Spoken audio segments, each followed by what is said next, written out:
What happens if you can't afford veterinary care? Do you give up on your dog? Do you hope that their ailment will go away on its own so that you can afford groceries? Do you put the dog down so that they're no longer in pain? There are no easy answers, but there is one organization that is doing something that is groundbreaking. Hello, I'm James Jacobson. Welcome to The Long Leash. To start the show today, I'd like to ask you a question and see if you agree or disagree with this statement.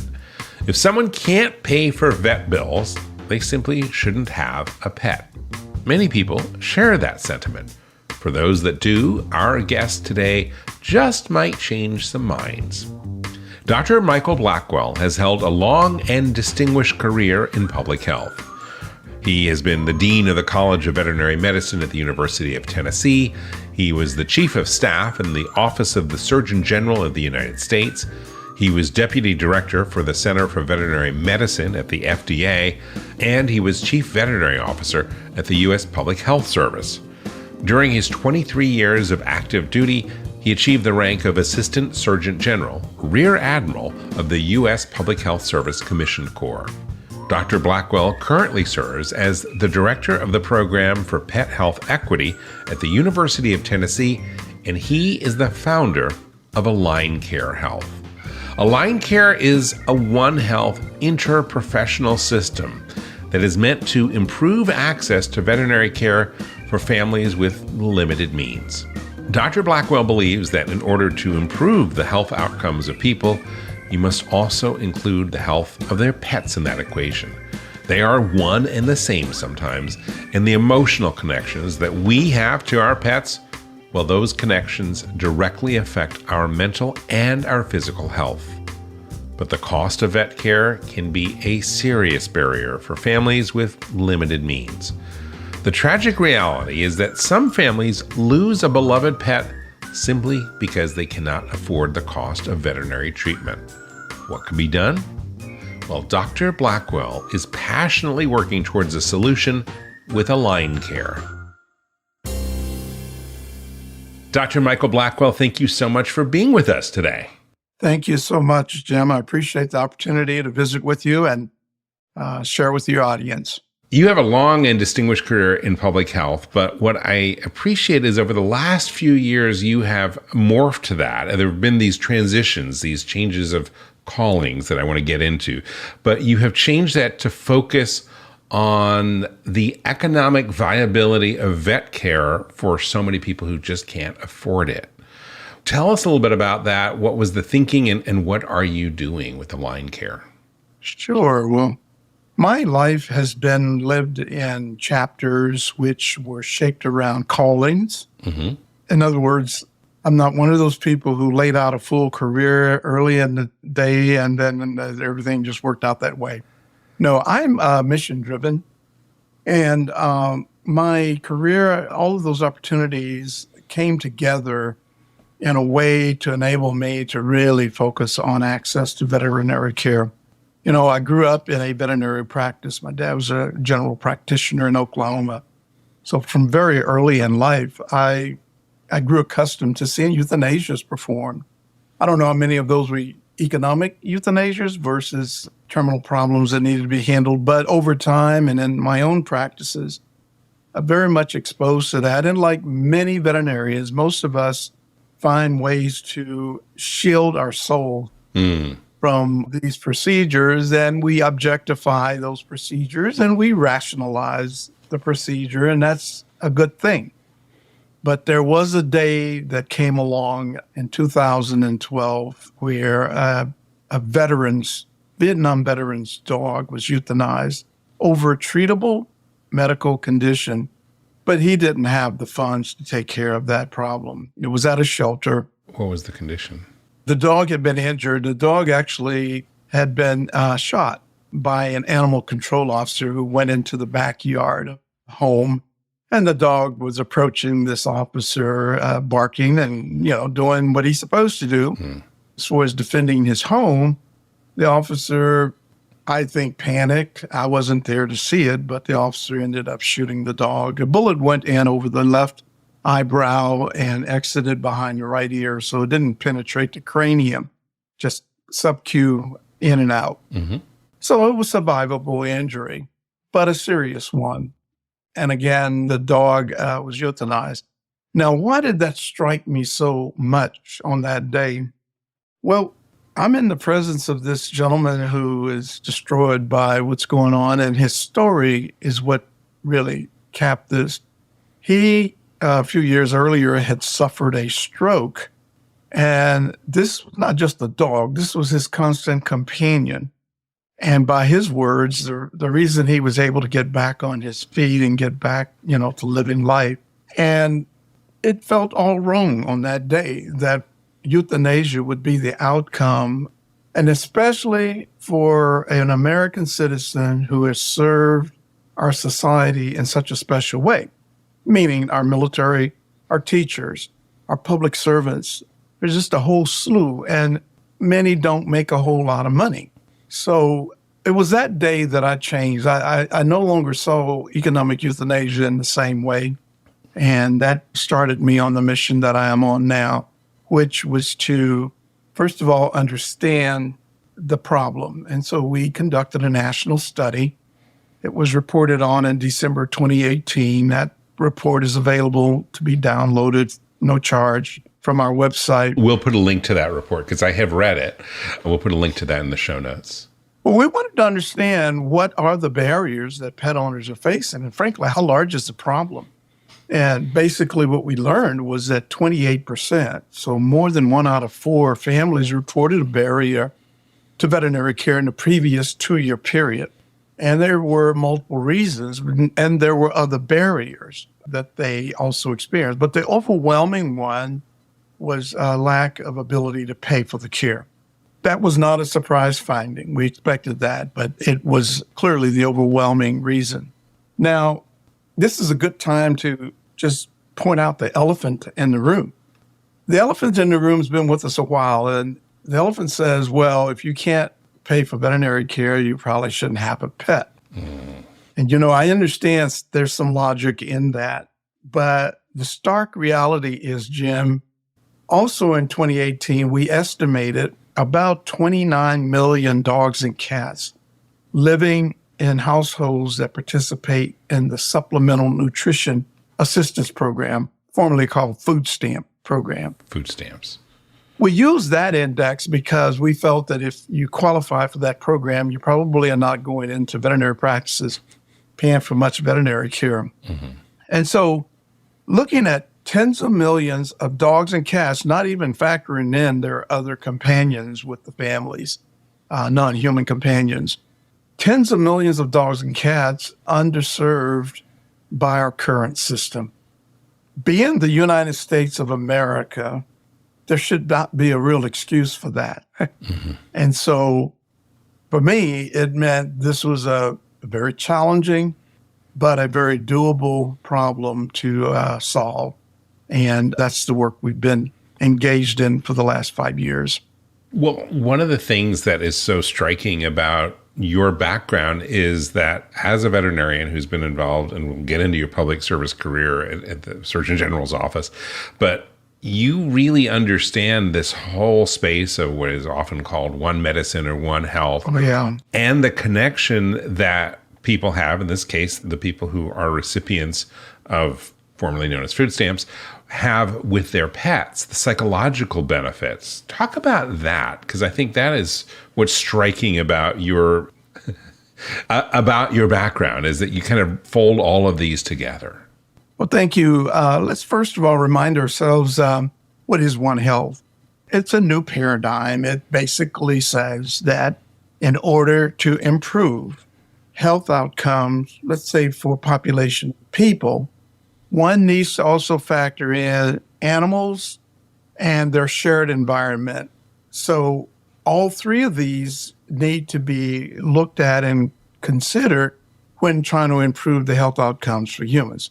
Now, we say, well, what about the animals? Well, it starts with the fact that 65% of the infectious diseases that humans can get are zoonotic, meaning it's a microbe that the pet or some other animal can pass on to the human.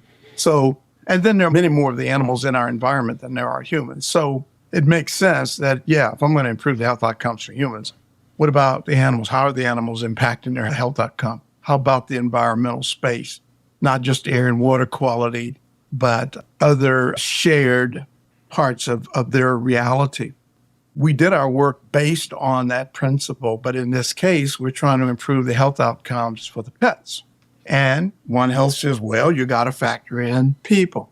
And you know what? If we wanted to find a good explanation for why One Health is needed as an approach, it's this. Because it turns out the pets are not presenting the barriers to veterinary care. The barriers are related to the people, their economic reality, and so on and so forth. And so for us who are trying to reach these pets with health care, how in the world do we do that effectively in isolation of the people? Now, this is especially true when we go down the socioeconomic ladder and we get to the low income end of the spectrum. So our program, our work in building AlignCare by design, a priori, involved a real focus on the pets people. The pets people. Yeah. I like that. The pets people. Yeah, it's their people, their family. Yeah, no, I love it. I just think that's alliterative and fun. Okay, so you focused on human side of these animals. Yeah, because no matter what we veterinarians are capable of doing as far as clinical care, if the client can't pay for the services are not available. Mm-hmm. There's a barrier. And by the way, veterinarians didn't create this problem. The cost of care have continued to go up, but veterinarians are not among those getting wealth by practicing veterinary medicine. It's the cost of delivering health care. Those costs are what's going up. And there's one other thing about our industry that is part of the problem, and that is we are still a cash basis industry. Let's capture this. So we're purporting to have citizens pay for health care out of their pocket. Mm-hmm. Now, we know that doesn't work on the human side. Almost nobody does that. Everybody is dependent upon some third-party system. We've never built such systems nationally for veterinary medicine. So now is definitely the time, because more and more families, as we speak, are unable to pay for veterinary care, up and into the middle class even. And that's where we're starting to see in the United States insurance companies coming in to help be that third party in many cases. Now, obviously, adoption of insurance in the U.S. is significantly less, or significantly lags other countries like Great Britain, where it's a lot more common. Yeah, pet insurance has been around for a few decades, and right now in 2022, we still probably have no more than around 3% of annual transactions involving insurance. Mm-hmm. In contrast to Europe, where you're getting into numbers like 30, 40%, certainly into the 30s. Mm-hmm. So we ask ourselves, well, why is there such low utilization of pet health insurance? I'm sure there are multiple reasons, but I can tell you this: for those who have limited income, a particular model has been the problem, and that model is the reimbursement model, which says you can have an insurance policy with our company and we'll do coverage, but you got to go in and pay for that care and then file a claim with us. Get reimbursed. Well, that's not even an option for many of our families. That's the problem. They can't pay for that care. I am encouraged, though, that I think the pet health insurance industry, they see what's happening. They know there's a problem. And I know some are concerned about that and want to do something about it. We need better policies, in other words. And then utilization will go up. Eventually, we'll see an insurance system that may more model what humans have, what we have. When we go to the doctor, we pay a modest copay. Certain things are covered, certain things are not covered. But we know that going in, versus the big surprise of that'll be $800 today, please. And you can put it on your credit card or use this ridiculously expensive 20% plus interest rate. Bingo. Which I won't mention the name of that company, but there are some people who are some entities and some businesses that have made it even more expensive. Bingo. So when we think about access to veterinary care and we ask ourselves, well, which industries are critical to this. Well, clearly veterinary medicine is important because we're providing those medical services. But the pet health insurance industry and the finance industry also have a role here in improving availability of services for American families. There are some other industries we could throw in there, but those would be the three primary ones that I would mention. So yes, you talk about getting a double whammy.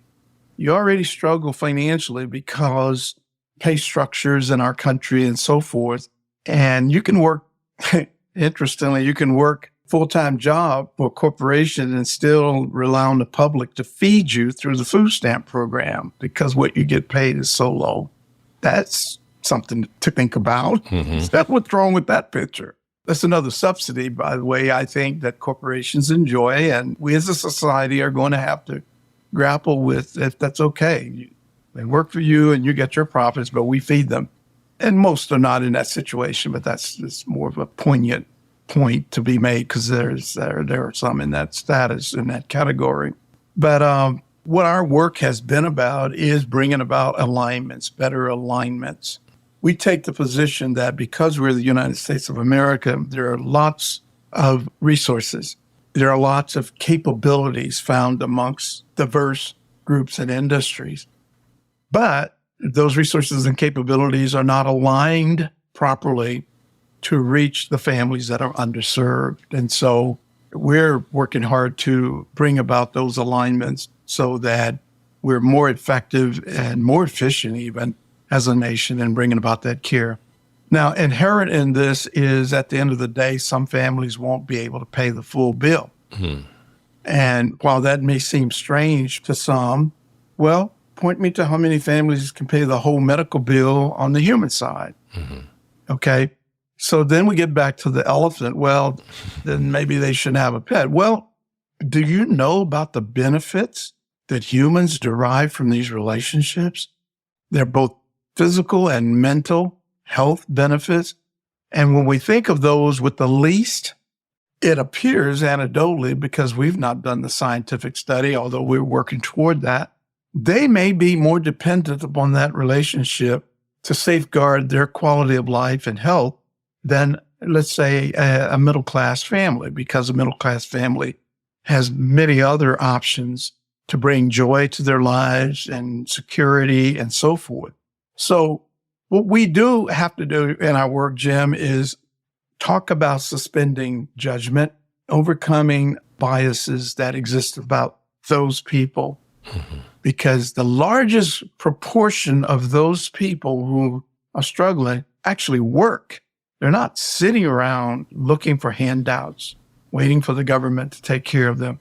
They work in service industries like food, retail, veterinary medicine, animal welfare, construction, agriculture. These industries that we all depend upon, that's where these folks are working. And I mentioned the school teachers, folks who are contributing in special ways. And we want to say to them, you don't deserve the relationship. That one's problematic. And just to put a face on this, when you're going back to that first experience you had, that there was the genesis of this, that veteran who had a stroke was really emotionally connected to his dog. Absolutely. And so having to put his dog down probably did not help his mental health or his outcome and he's a veteran, as you point out. Yeah. So I don't know what became of him, but I think about him all the time. And I hope that his life went on without much difficulty, but he was traumatized in that moment.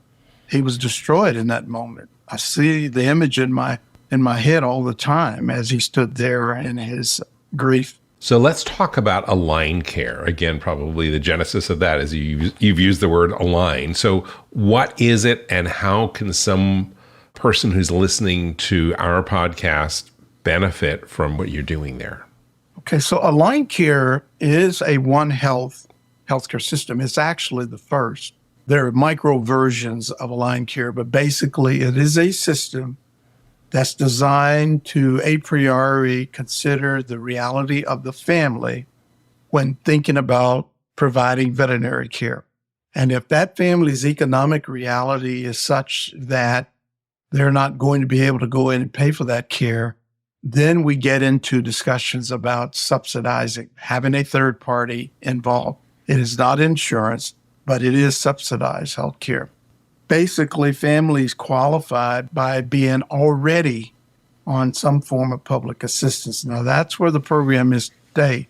Through time, that's going to be expanded. But right now, to qualify, you have to already have shown demonstrated need in a public assistance program. We're not particular about which one. Take, for example, Head Start. Mm-hmm. One wouldn't think of that one necessarily, but if you qualify for Head Start, you're not walking into veterinary practices paying for much veterinary care. Or it could be housing that you've qualified for. And I know it seems unfair to those in the lower middle class who are also struggling. These people are already getting help. You don't want to be in their shoes, trust me. Right. They're not as well off as you are at the end of the day. And so, at any rate, that's how you qualify. And then who is the third party? If the money is not coming from insurance, where is the money coming from? Yeah, that's the heart of the matter. The money comes from the community. Now, what we've done up to now is acquired grants. The Program for Pet Health Equity acquired multiple grants to pay for veterinary care while we tested AlignCare. The testing technically ended in December of last year, but it has really extended into December of this year. We tested AlignCare in multiple communities using that grant money. So it was limited in scope. Families got enrolled, and then that veterinary care was subsidized out of those grant funds. That's not a sustainable model. The sustainable model, and where we start to align in a very, very important way, is what resources exist within the communities where these folks live. So you go to almost any community in the country, and there are nonprofit as well as for-profit organizations that exist to support families or animal welfare, and yet their resources have not been adequately aligned to subsidize the health care. And so AlignCare was intended, therefore, to create that structure, that system, where some of those funds out of the community would be channeled into the community's fund account, and the system then would operate the process of paying the veterinarians the subsidy. So, can you provide an example of a model of how that is working in one of those communities? We can take a number of communities, but I want to mention Los Angeles because Los Angeles started... Big community. Yeah, it's still limited, but Los Angeles started after we ended the pilot. Mm-hmm. They enrolled their first families in March of this year.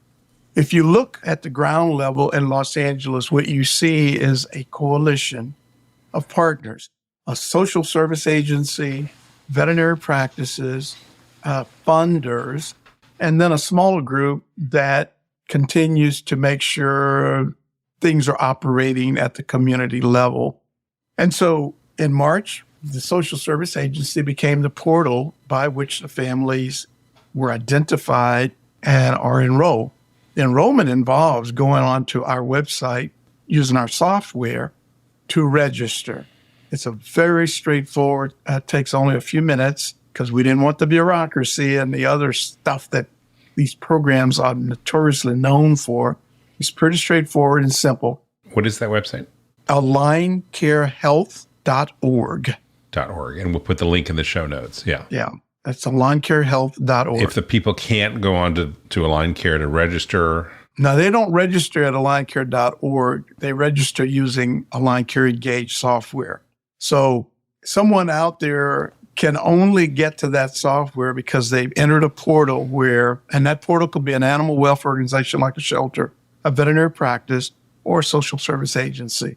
Those are the more typical places where someone self-identifies that they are in need of veterinary care and need some help, some assistance. Mm-hmm.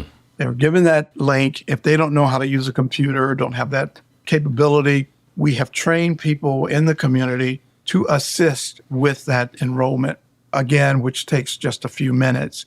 Once they're enrolled, then they get to choose the practice they want to go to. And that's all in the software that they're doing this. This is proprietary software, so it's not generally available.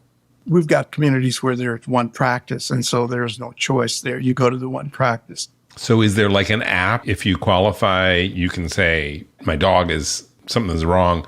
And then I open the app, and then I can go to this vet clinic or vet clinics that are part of the network and bring my dog in there.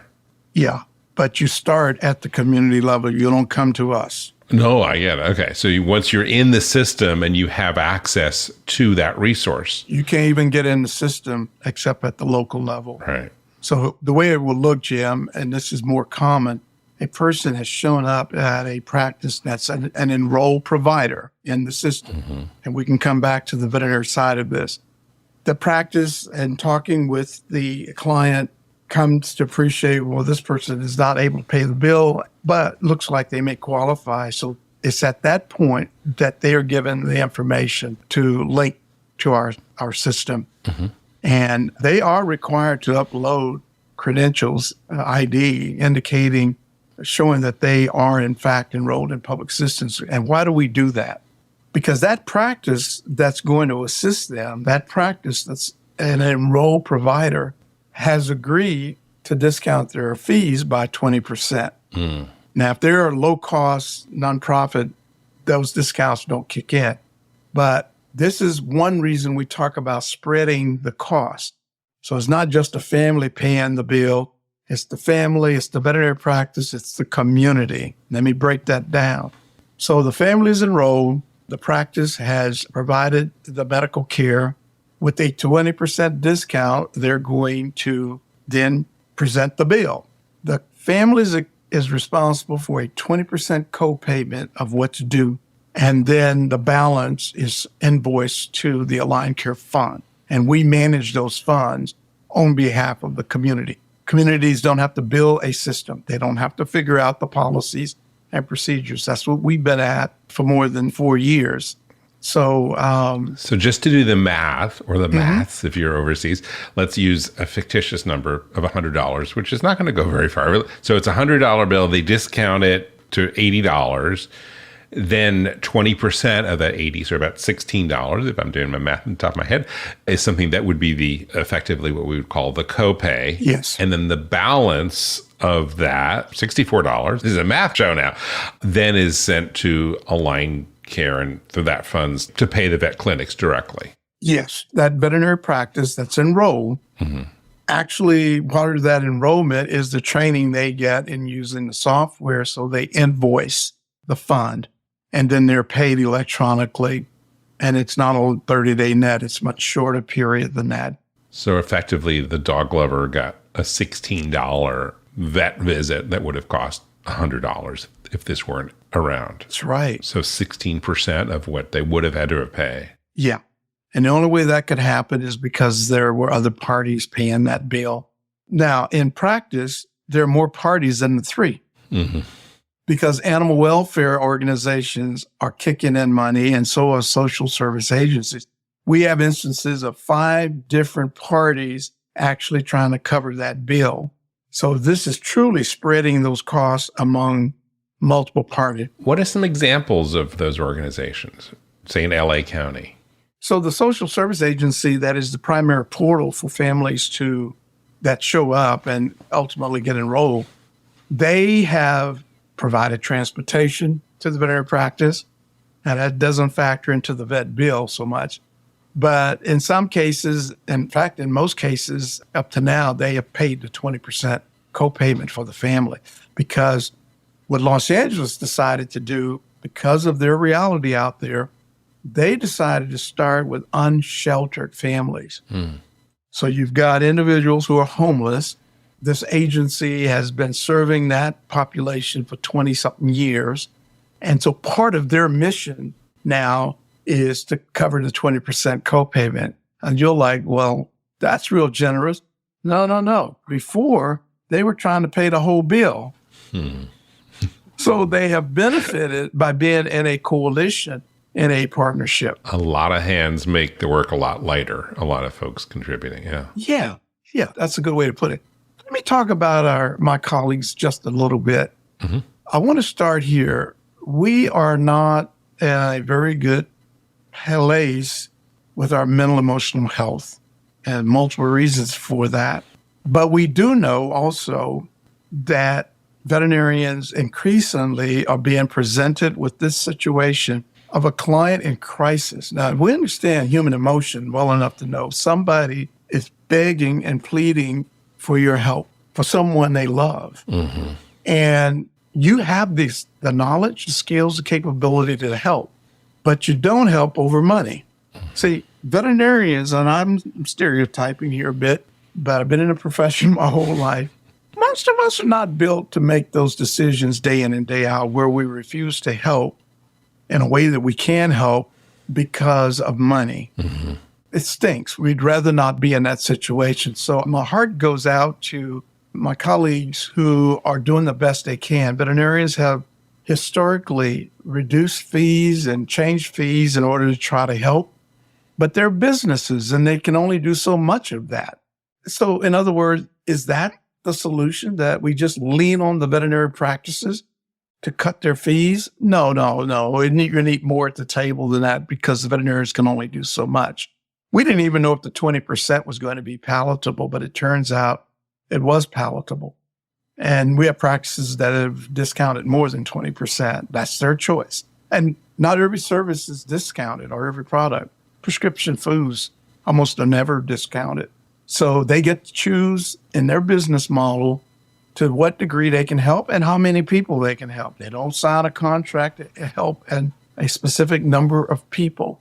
Now, you may have heard this said before, but when we start talking about the population that we are helping at this stage, there's more than just limited money that comes with them. Sometimes there are language barriers. Sometimes there are comprehension barriers. There are transportation barriers. There are barriers associated with compliance. You got to do this at home type of thing. And so now enters that veterinary social work factor in AlignCare. We shield these veterinary practices from a lot of that because if the client is struggling to understand, struggling to do whatever, then our social workers can enter in that picture, not get between the doctor and the patient, but certainly help facilitate dialogue and so forth. So going back to who helps, yes, the social service agency, Downtown Dog Rescue in Los Angeles, pays the co-payment for many of those families, as well as provide transportation to the veterinarian. We have had animal welfare organizations, shelters. They have a grant fund account, Good Sam, Angel Fund account. They have been dipping into their funds, trying to pay the whole bill. And by the way, practices struggle to work with them because every case is a new negotiation, negotiating that treatment and that payment. Yeah. AlignCare got rid of all of that. There is no negotiating fees. It's the practice's fee schedule. And so they know what they're going to get paid before they even do the services. So there's not an unknown. It removes a lot of the psychological / business motivations or concerns that a vet clinic has to deal with. And this was important. Yeah. This was important because we started with the position, which is strongly held, veterinarians want to help. Veterinarians care. Veterinarians don't want to see people turned away or euthanize over treatable problems, but are in a tough situation because they can only do so much and stay in business. Can only give away so much. So, we built AlignCare being sensitive to what it would take to incentivize these private for-profit practices to help. Now, that's in contrast to a model that says, no, let's just build a bunch of nonprofit practices, and the nonprofits are going to have a different pricing scheme and so forth. Well, when you do that, you increase the cost for everybody because now the practices have to up their fees even more because the clientele maybe has dropped and their overhead is still there. You see what I'm saying? So it's a much more sustainable model we think. Okay. So you touched on mental health a moment, and I don't think we fully got into that, but I think where you were going with that was the mental health of the veterinarians who didn't go into this to sit down and negotiate. They went into veterinary medicine not to make a lot of money as a vet or a business owner, but to care for animals. And talk a little bit about that, because we've talked on this show and others on Dog Podcast Network about the, not one more vet, the high suicide rates, the high anguish that veterinarians experience. But I don't think we've ever really addressed it from the standpoint of the financial side and how they have to say no. Yeah. So let's start with the fact that my focus is on an individual, a veterinarian. Mm-hmm. You can put whoever face you want to put on that. We start with the stressors of life and death decision-making.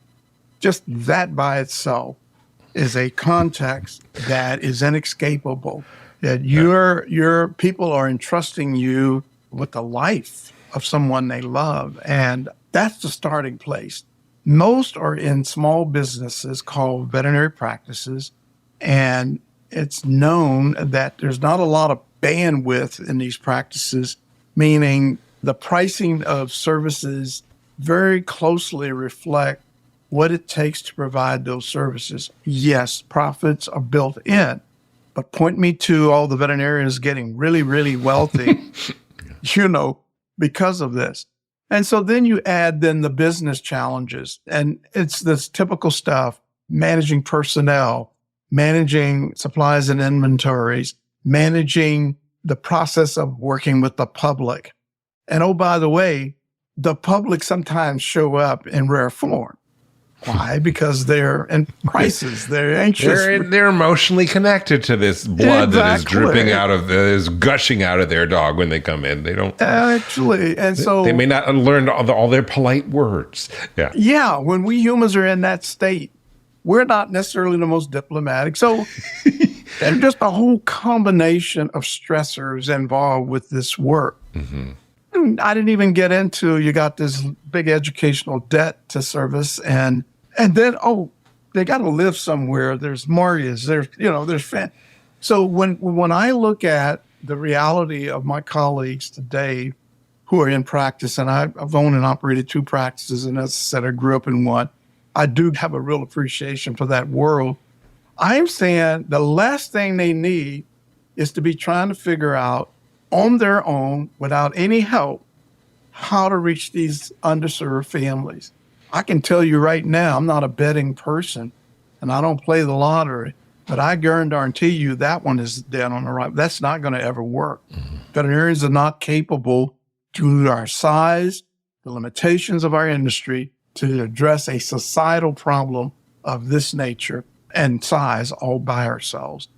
That's why aligning with others through a one health system where that human side was being addressed.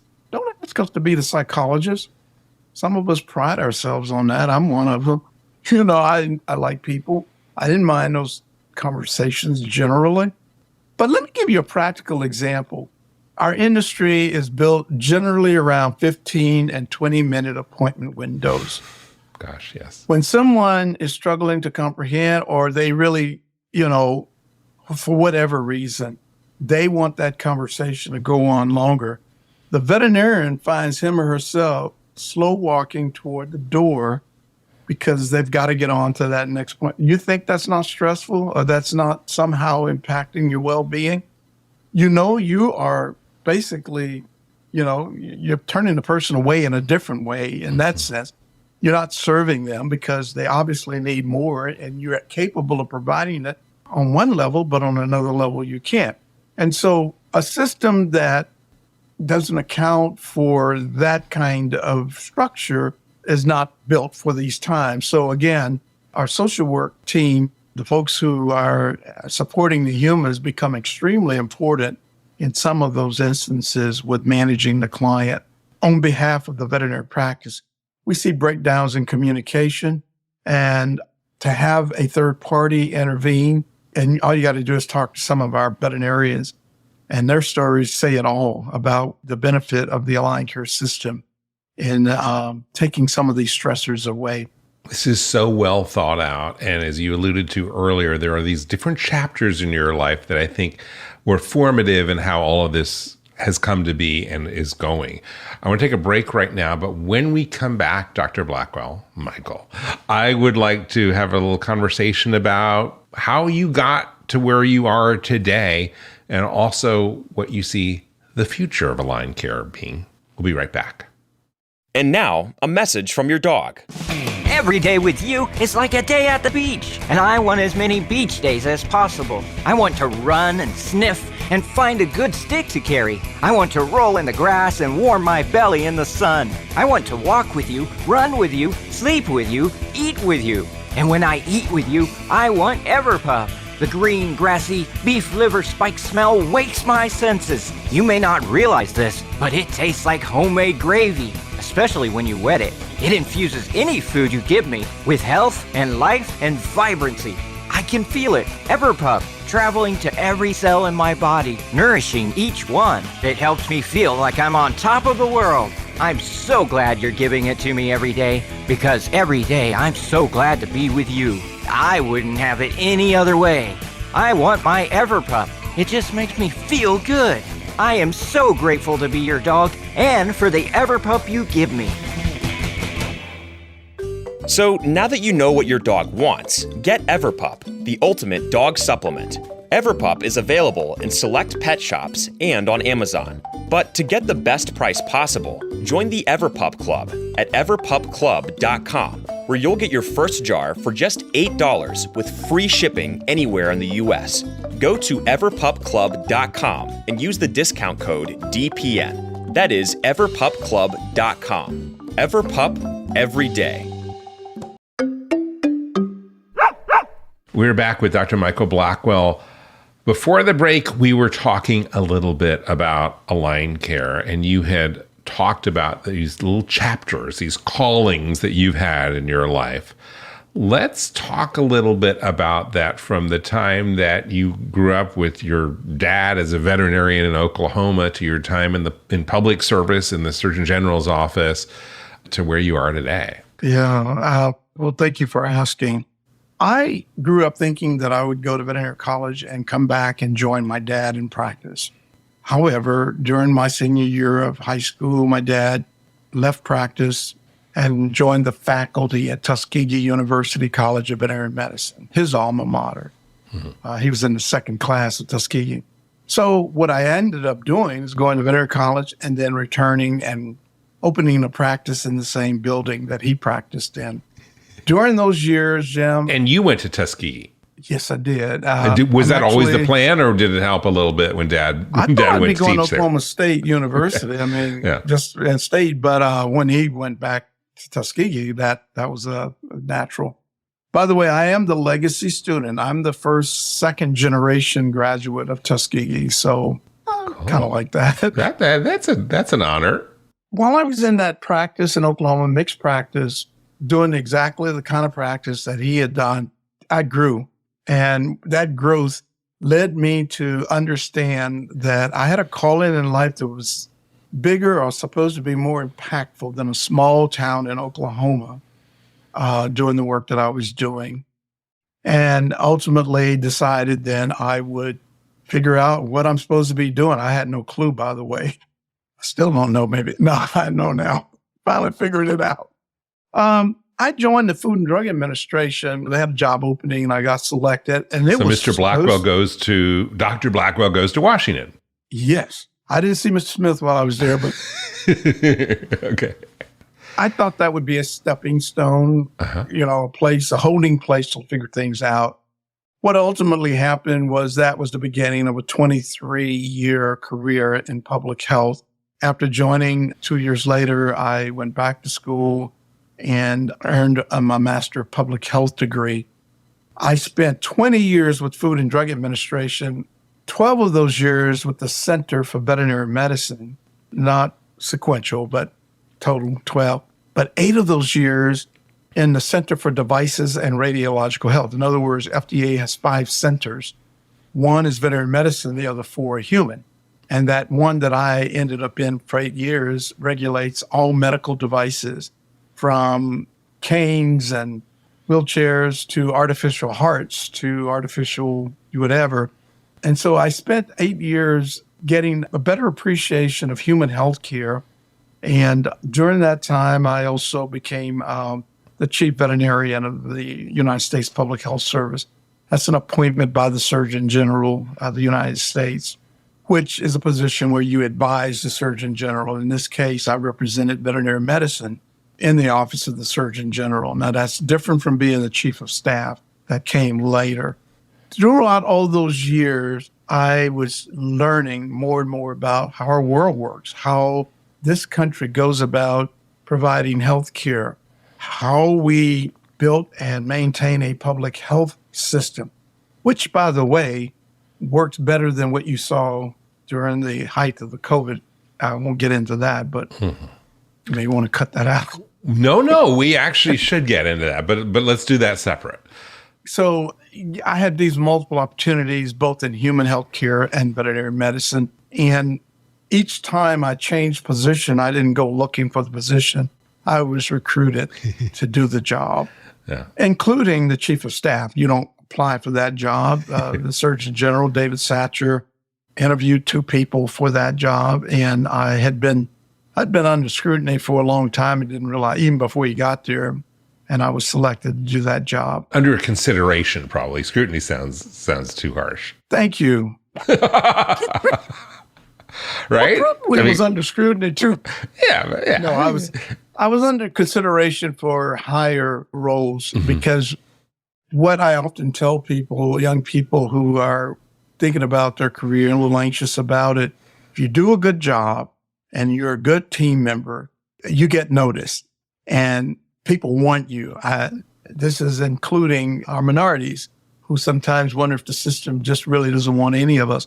Well, the almighty dollar or whatever else is at the heart of why people do things. Yeah, they want good help and do a good job, and the rest kind of takes care of itself.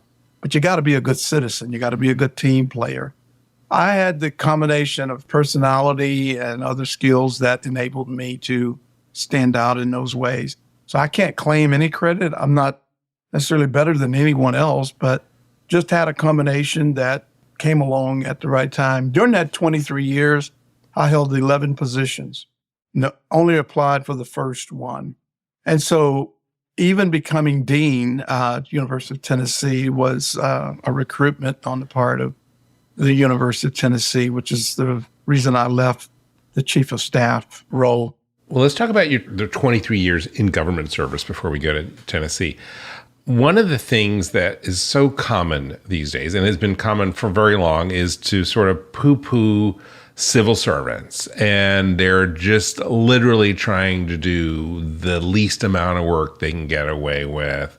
And they don't distinguish themselves. And I also grew up in Washington in the 80s and stuff like that. And I know that is not, let's put it this way, that is not always the case. And yes, we have experienced recently a lot of transitions and a lot of changes. Talk about the people that you encountered in your career in public health. Some of the most awesome resources this country has, and I'm talking about career of public servants. Mm-hmm. Now, unfortunately, most Americans, when you say government, they are informed by the media, and the media focuses on the political arm of government, and politics are politics. Mm-hmm. The career people are apolitical. I know there are folks who think that FDA and the other agencies are into this whole political realm like Congress. Absolutely far from true. Those people pride themselves on being apolitical, making decisions based on science or based on the law, based on principle. The pride of knowing that you're serving your country is what's infused there. Now, there are some who are just coasting through, mm-hmm. but we are blessed as a nation to have the public servants that we have. The takeaway for your listeners is this: most of our government are dedicated Americans who show up every day and give it their all. There's a much smaller part of our government that gets all the media attention, mm-hmm. and that's our political arm. So please understand, we are blessed as a nation to have the people who serve federal, state, and local levels of government. And it's not because they're getting paid a lot of money relative to what the private sector would pay.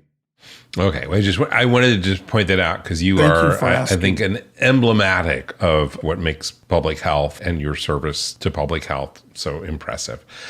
So the one position you did apply for in recent times was this position to go to Tennessee. No, delayed practice in Oklahoma to figure out what my life was supposed to be. And I applied to the FDA. Okay. How did the deanship at Tennessee happen? They recruited me to Of course. come to Tennessee. Okay. They sent out these letters, the search committees, and I'd gotten a letter. It wasn't the first time I'd been contacted, and I wasn't interested in what's a dean? Who's a dean anyway? I had a good job. I had a very important job. And the only reason I answered that call, Jim, was still mission. And it was two parts of that mission. The first was late 90s, we were greatly concerned about bioterrorism. The intelligence community was telling us the country is likely to be attacked within 5 years. So being in the Department of Health and Human Services, we were focused on biologic agents, diseases that could be weaponized. And guess which ones are the most of concern? Zoonotic. Zoonotic, yeah. And so speaking with veterinary audiences, including deans, what we had was only 3 veterinary colleges at that time really focused on public health. And the nation needed the veterinary colleges to refocus on public health. So once I was offered that job, I felt that I either needed to stop talking about it or go in and help. So that was the first reason that I took that position. I was on a mission, and we did bring public health into the curriculum at Tennessee. So did other colleges after 9/11. People had a wake-up call. The other reason, though, is it was the year 2000. So we were into the 21st century. There had never been a black dean of a majority veterinary college. There had never been a minority. And the old saying, once somebody breaks the mold, then it starts to open up. So I felt an obligation that shame on you as this minority, this black guy who's given this opportunity, and you don't answer the call because somebody needs to do it. And by the way, I said to myself, eventually somebody else will get selected. Then I said, oh my God, but maybe they would have been trained by Cornell or some other. Oh no. I wanted Tuskegee to get that. Penn or Cornell? Training. No, we need Tuskegee. I get it. It was personal at that point. Little rivalry among veterinary. Yeah. Well, it was personal. I thought my alma mater deserved the recognition of having trained that, because 70% of black veterinarians are trained by Tuskegee. Mm-hmm. Wouldn't it be interesting if the first black dean actually was trained by somebody else? What's wrong with that math? Okay, so you went to Tennessee, and then it later evolved to the work that you're doing today with AlignCare. Yeah. Okay. I accomplished what I thought I could accomplish during my tenure, and just under 8 years. But during that time, became focused on access to veterinary care, animal welfare in general. The access to veterinary care became part of that. And to me, that was the work I was called to do because of the need and a set of experiences that I couldn't claim credit for other than the fact I answered calls along the way. And I want to give back. I want to be able to wake up each day and believe that I'm contributing to our society, just like those public servants we were talking about. See, I lived a whole career waking up every day, believing I was contributing not to my community and the animals in my community, to our nation. Mm-hmm. And I don't think I got over that. I'm still trying to do that. Well, 2 last questions then. First, what did you learn from the pandemic? 2 things I'll mention. It is a very dramatic wake-up call that we're in the age of zoonoses. And veterinary medicine may not be aligned as directly as we need to be with our role in safeguarding our nation. COVID is a zoonosis. It came from somewhere, whatever. Even if it came out of a lab, it's a zoonotic disease. Mm-hmm. But when you go back over the last few decades, most of the diseases emerging of concern have been zoonotic. And we can name them: West Nile, Lyme, Zika, and it just goes on and on and on. So what I learned was, man, this profession has come of age in a whole different way. We had already come of age around the human-animal bond. Well, we got to get back to our roots, and that's a more dramatic way to point to that importance, because dogs and cats can pick up this virus We still don't know what the outcome will be. But the other thing I learned was it's always bad when you politicize health and healthcare and public health. We built a public health system. We had a pandemic response plan in place. If you don't follow these things, if you just get rid of the people who are there, then we see a million Americans die. And that pains me to this day that all those lives were lost and those families impacted. And it wasn't supposed to be that way. It didn't have to be that way. Okay. You need trained officials making decisions, not politicians. Second, and my last question, I would like you to polish your crystal ball and look into the future and see where this AlignCare movement is going. AlignCare will be the nation's one healthcare system that is built to look at the family holistically. So a one healthcare system. There may be others that come along, but right now we don't have a competitor. It will be the subsidized healthcare system, in part Medicaid for pets, but that morphs into other similar programs on the human side, where Medicare would be an example. And what comes with that are these industries that have changed in the way we talked about earlier, so that we literally have a healthcare system on the veterinary side. We don't have that today. We have independent proprietorships that loosely are connected. We need a system that's coordinated, that involves more than veterinarians. And I'll end on that one note. That will be more than veterinarians providing the care, because as we speak today, we've got probably 60,000, round number, companion animal veterinarians and more than 150,000 dogs and cats. Well, just like 1 million physicians can't treat 340 million Americans alone, 60,000 veterinarians can't take care of 150 million dogs and cats. And we haven't even talked about the other numbers in the other pets. So there must be not only a system, there will be, but there will be multiple professionals involved in the delivery of services to the non-human family member. We fought that, I believe, for some obvious reasons.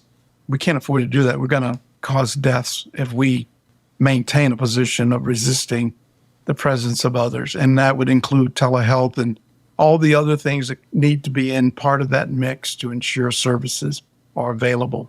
I think the future will look like that. We've got the right generation that will bring that about, millennials. Zs are going to join them. Biggest voting bloc in the country.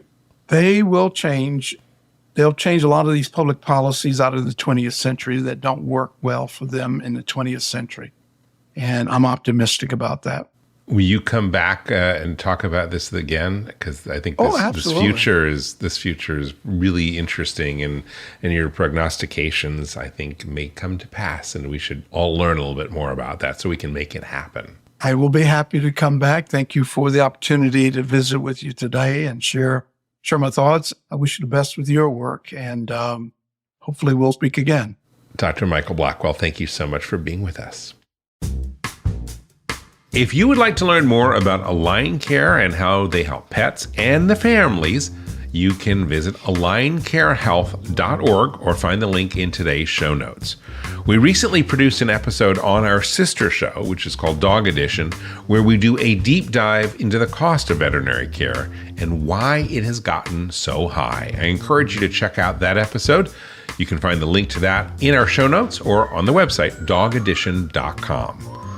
If you enjoyed today's conversation, please subscribe to the show. We produce new shows weekly, and you can have a listen to our entire back catalog of episodes by going to our website for dogpodcastnetwork.com. That's at dogpodcastnetwork.com, and you can see our entire back catalog of all the shows we produce. Well, that is all we have time for today. I'm James Jacobson. On behalf of all of us here at Dog Podcast Network, I'd like to wish you and your dog a very warm aloha.